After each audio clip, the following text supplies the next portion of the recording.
Madam Chair, let me say, Senator Flores, I appreciate your efforts this year.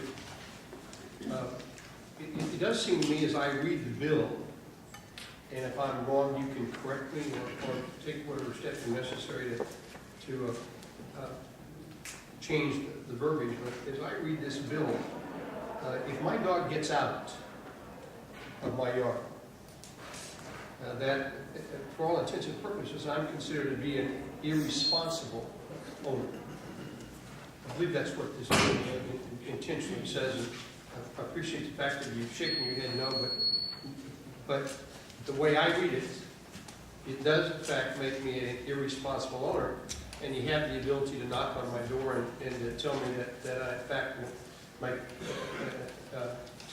take the necessary steps to get my dog spayed or neutered.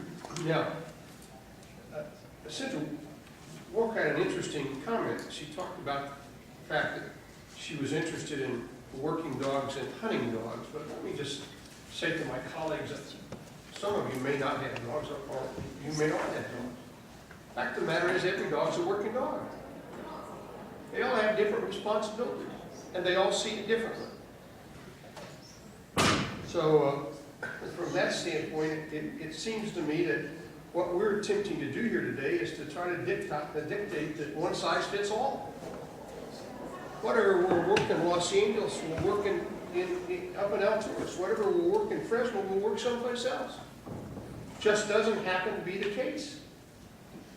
And Senator Flores, I salute your efforts, but in the final analysis, what you're doing is taking this away from local control.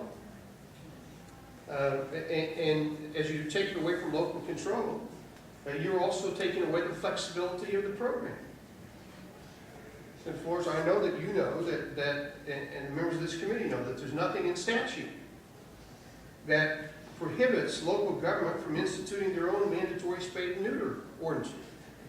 If you don't like the way things are doing, do something about it. The lady from Stockton said we can't do it. Well, you can do it.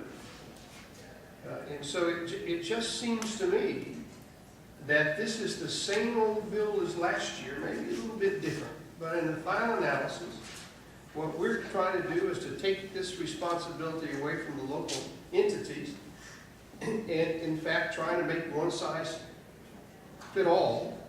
And then we're going to make some exceptions. We're going to say, well, if they're working dogs, and I'm saying to you that every single dog I've ever had has been a working dog.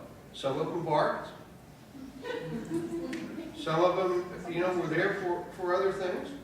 But they were all working dogs, and they think they're working dogs. Matter of fact, as I was talking to Rudy Dog this morning, I said, I want you to be sure you take care of the house while we're gone. Now, I guarantee you, Rudy Dog weighs about 130 pounds. He knows what he's there for.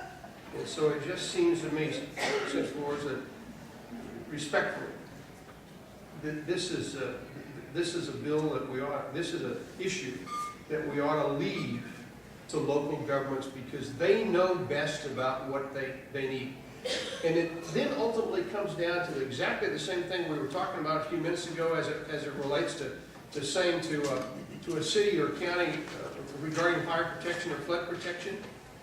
If they don't have the courage to do the job, find somebody else to replace them on the city council or the board of supervisors that will take the steps that you want to take relative to spaying and neutering. But the California legislature ought not to be mandating on local governments what they ought to do relative to the pet population in the state of California. So, okay.